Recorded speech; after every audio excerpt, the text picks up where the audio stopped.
to say that the microcomputers coming on the market were only really for playing games, and that most people would never find serious uses for them.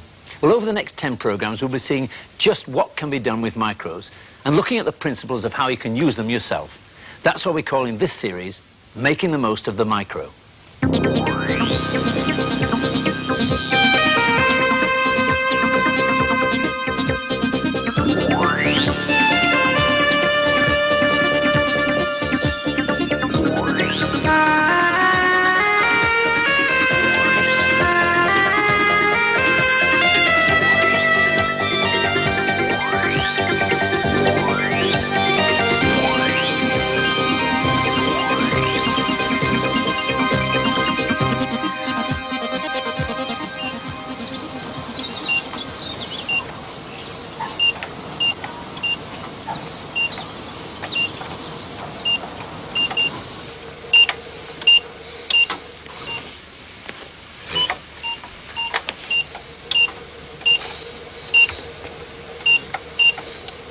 Richard Gomm suffers from cerebral palsy. He can't speak, he can't walk, his limb movements are unpredictable, but he can control the movement of his head.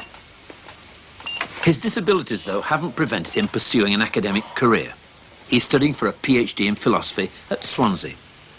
And it was the agony of writing long philosophical dissertations using an ordinary electric typewriter that first led him to consider how a computer could help him.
She can suck it to me, huh? I'll show you who's all wet. It's just you and your Uncle Popeye.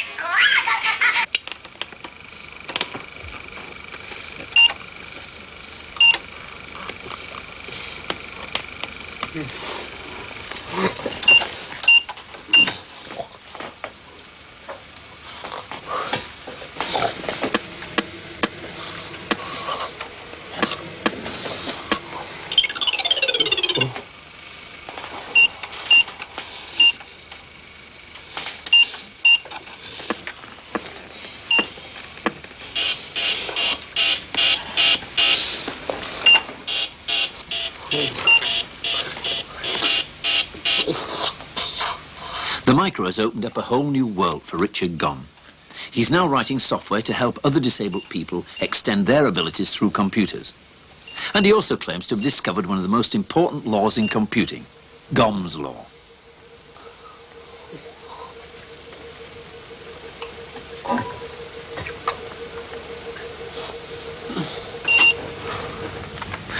Well, Richard Gombe isn't the first to discover that computers aren't quite as foolproof as the adverts promise. But through that film, we've already seen a few of the jobs they can do, and jobs that are increasing in variety all the time. Now, you may have a machine of your own, or you may be thinking of buying one. And there's a confusing array of them, and the adverts are full of technical jargon, which we hope to explain. Well, although they're all similar, there are many small differences between machines, and we can't look at every one in detail, so for much of the time, we'll be using the BBC Micro. Well, with me today is John Coll, who wrote the user's guide to this machine and knows much more about it than I do. John, this is a fairly simple layout, but it's fairly standard for most micros. That's right. It's got the three elements that you expect to find. The computer itself, a colour monitor so that we can look at the output pictures from the computer, and a cassette recorder for playing the programs back into the computer. Well, I haven't got a monitor. I use an ordinary television set. What's the difference? Well, that's fine. You can use that quite well, but with a colour monitor you get a much sharper and crisper picture, particularly when you're using colour graphics. It shows things up a lot more clearly. But you can't use it to get television pictures, I suppose. That's right, that's right. Now, both of those, the television and the colour monitor, plug in at the back. And in fact, that's where the ordinary domestic television set plugs in. The black and white monitor can go in there, and the colour monitor plugs into that socket. The next socket along here is used for plugging a printer in, or you can plug in a connection to a telephone line so that you can connect to satellite circuits and so on. An ordinary domestic cassette recorder plugs in there so that you can load programs. Then there are a few more up here. This socket is where you plug in games paddles, things like that. And these two at the end are special connections so that we can connect the studio equipment in and get a television picture from the computer. Well, apart from those last two, most of the other ones are fairly standard you find in most micros. Absolutely. Very normal indeed. Right. Yeah. Well, let's load a program in. We've got a cassette here, an ordinary audio cassette, and we can load the program that's stored on there into the computer. So we type load demo 1 and press the return key, and then start the recorder playing. And in a moment, that will start a program loading from the cassette recorder into the computer. In fact, it's just started now. What's the significance of those numbers? Well, those numbers are rather like pages in a book. We're on page 3 at the moment, and each page has got a certain number of characters stored on it, about 250 characters on each page. The program is in fact stored as a set of audio tones or whistles. We can listen to those if we pull out this plug.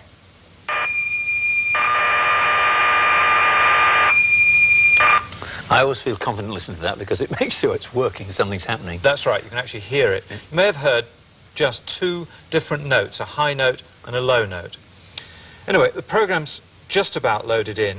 It's actually about 4,000 characters long. It took about 20, 30 seconds or so. That's right. It's not too bad, but cassettes are slow. Yeah, there it goes. Anyway, it's loaded in. Let's run it now. RUN, return. And this program is in fact a simulation of the loading process, of loading a cassette tape as it goes past the playback head on the cassette recorder. And I can start the tape moving, and you can hear the two notes that represent the 0 and the 1 that the computer understands. The high note represents a 1, and the low note represents a 0. Well, as you said, this is a very slow method of getting stuff into a computer, but it is very, very cheap. Why not? Let's use a disk unit. That's right, that's a lot faster. We've got here a floppy disk, and it consists of a piece of plastic, rather like the tape used on a cassette. It's inside an envelope, and you have to be careful to protect it. You mustn't scratch that surface, as you have to look after cassettes as well. And that is played through a disk unit. So let's plug that disk unit in. We've got two connections. That first one is the power supply to the disk drive, and the second one is the data lead, or the lead down which the characters come. There, that's plugged in. And we can now plug the floppy disk, or insert the floppy disk into the drive, and we can have a look and see what programs we've got stored on this drive. Ask for a catalogue of the drive. See, there are lots of programs stored. Oh, it's the whole list of them here, yes. That's right. Well, let's take one of those and load it in. Load program called Demo 2. Just watch how quick this is. Go. Again, you could just hear it almost instantaneously. Well, how much faster is it than the cassette? Well, it's about 100 times faster loading from floppy disk than loading from cassette. And how much does it cost in comparison? Well, the comparison is about 7 times more expensive for the drive unit than for an ordinary cassette recorder, but a lot faster. Let's run that program. And as you can see, it generates some high-res colour graphics and some music to go with it. It's very beautiful. Oh, it's lovely. But to make this into a really complete system, what we need is a printer on it. That's right. That's certainly the next thing to add on to the system. And we can plug that in again underneath. And that you'd find on any other micro, you'd always find a Yes, printer indeed. socket. Yeah. Somewhere to plug a printer in. Now, you'd want a printer really for two reasons. Either because you're developing your own programs and you want to be able to list them out, see what program instructions you've given, or else if you're using the computer as a word processor, you might want to print the letter out after you've written it. A word processor that really converts into a rather sophisticated typewriter, enables you to correct errors or move paragraphs around without having to retype the whole letter. That's right, that's right. And the word processor chip itself, or the word processor, isn't held on cassette or on floppy disk, but we've actually got the word processing program on this integrated circuit, this chip. And that's plugged into the machine, into a socket in the That's right, we've got one inside like that. And by pushing that key there, we can enable that chip, turn that chip on, and turn it into a word processor. So, let's now print out the script of this program. And the script is actually stored on floppy disk. So I'll tell it to print the script out. And you'll see in a moment that's coming from the floppy disk and appearing on the screen. At the same time, also on the printer over here.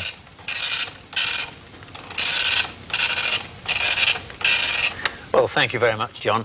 Well, different computers may appear to be very different, but deep down, the way the various parts are organised is very much the same with all machines. And it's been like that ever since the earliest computers. And if you look hard enough, some of those old machines are still around.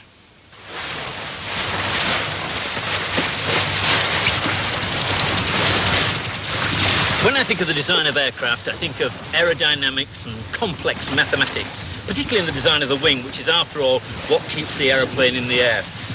But on a sailing boat, the sails are effectively the wing stuck vertically in the air, and that's what enables the boat to sail against the wind itself. But those sails, they're complex, they're three-dimensional, they're curved in every direction. A flat sail would have the aerodynamics of a brick.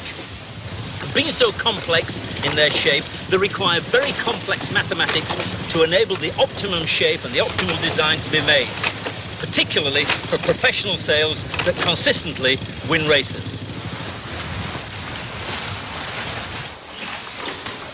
This is a sail loft at Bruce Banks Sails, one of the largest in the country. It's here that the cut pieces of cloth are laid out before being sewn. You can see the subtle curves on these two pieces, which are about to be joined together to an accuracy the thickness of a pencil line. And that means very precise calculations. Up to a year ago, those sails were designed using this computer, a rare piece of antiquity. It's only 20 years old, built in the late 50s.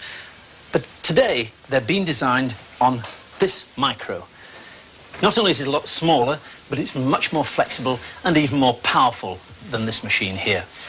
But looking at it, we can see some fundamental similarities. Similarities that exist on almost every type of computer you look at. They're overcoming the same types of problems, the problems of how to get data in. On this, it's done with a keyboard, and the output is either on a screen here or on the line printer. The little box here holds the memory and also the processor. It's very, very small. And the backing store is on a floppy disk, or a couple of floppies here, each one of these floppies holding 500,000 characters. And of course it can be backed up by the old familiar cassette system. But let's look at how they solved the same sort of problems 20 years ago. Well, first of all, the data was input on punch paper tape, rather like this. It was produced on a typewriter-like device, punched the paper tape out, and then read on this reader here. This is the control panel of this computer, and commands can be issued by setting switches or even just dialing them through on this telephone dial.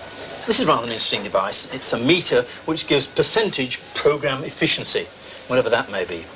Well, once the computer's calculated its results, they can be output on this punch, once again in punch paper tape form. But that's rather difficult to read, so in its turn, it's input into a teleprinter where the ordinary printout comes out. Well, that's the input, that's the output.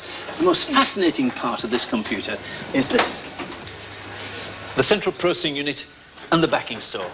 Well, as you can see, it's a valve computer. It's a digital computer. That means it operates in binary. The numbers are carried in binary notation. In other words, a series of ons and offs.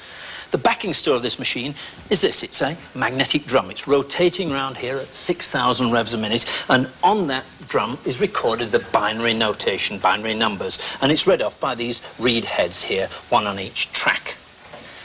But how does information get from the paper tape reader, where it's read in, through this complicated maze of wires and so on, onto the drum and then be calculated on to eventually end up on the punch? Well, the secret is this. A gate.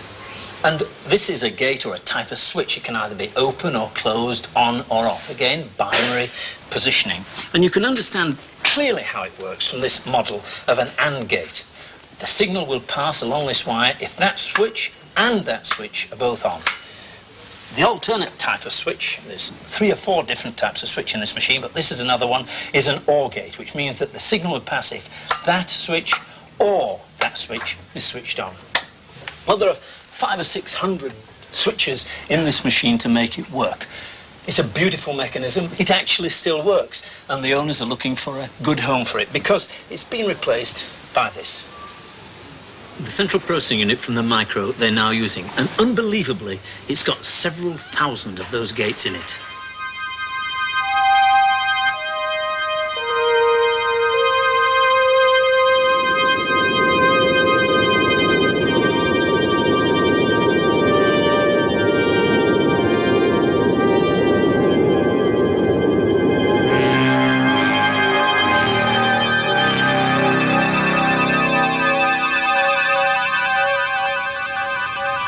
Well, imagine yourself inside a microcomputer. You see arrays of chips and other rather mysterious-looking components. But where does the program from the cassette tape go when we run it into the computer? Remember, the stream of musical notes, either high or low, correspond to our ons and offs. We call this a bit stream. Each of the beeps represents one bit of information. And because each bit follows the one before, it's called a serial bit stream. Now, somewhere over there is an area of the computer whose job it is to communicate with the outside world. There are inputs from cassette, disc, joysticks and so on, and chips to process the information received. The musical notes are converted into simple electrical ons and offs. This stream of bits then goes into another chip where it's packaged into chunks of 8, something like this. Each chunk of 8 bits is called a byte, and the program then travels 1 byte at a time as a parallel bit stream along 8 wires known as a bus into this thing that I'm sitting on. This is the main chip, if you like, the microprocessor, the central processing unit, or CPU for short. Now, because the CPU can handle 8 bits in parallel at once, it's called an 8-bit micro. Other CPUs can handle 16 or even 32 bits, but most personal micros are 8-bit machines. The CPU then sends bytes of our program one at a time to part of the computer's memory. Well, this is a representation of it. There's a byte of memory. Each of these has an address so that the CPU can find information that it wants later on. The byte stream goes into the CPU, then the byte is transferred in parallel, one at a time, into memory. Just imagine if one of these bits gets in the wrong place, the chances of a program working is very, very slim. Now, this CPU can use about 64,000 bytes of memory at any one time, or in computer jargon, 64K. But only some of that is available to hold our program or information typed in from the keyboard. This is the working memory space of the computer. These chips hold 16K of working memory. That's over 16,000 bytes of information. And you can add more by plugging in more chips right here in front of me, up to a maximum of 32K. That enables you to handle bigger programs, more information, or better graphics on the screen. It's called random access memory, or RAM for short. And on this particular machine, it's volatile, which means that if you switch the machine off and you switch it on again, you lose all the information and the programs you've got in your memory at that time, and you've got to input them once again. Well, this isn't the only memory in the computer. You remember, this is an 8-bit machine, and it can have up to 64K of memory. Well, these chips over here also form part of the memory, but these contain programs which are permanently burnt into them. This one here contains instructions for the language which the computer understands, in this case, BASIC. And this one over here contains what's called the machine operating system.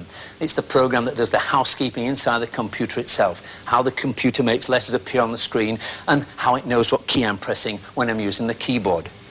Now, unlike a program held in RAM where the information is volatile, this kind of program doesn't disappear when the power's switched off. There's a representation of memory. If I switch the machine off, then on again, the exact same representation is there. It's what's known as read-only memory, or ROM for short. Well, over here, there's also some empty sockets where you can plug in chips which have a variety of other programs burnt onto them. For example, a word processing program, or even a different language like Pascal. Well, we've only had time to look at the most important chips in this micro. There are many others concerned with linking the machine with all kinds of different input-output devices from the outside world. Now, let's see how I get out of here.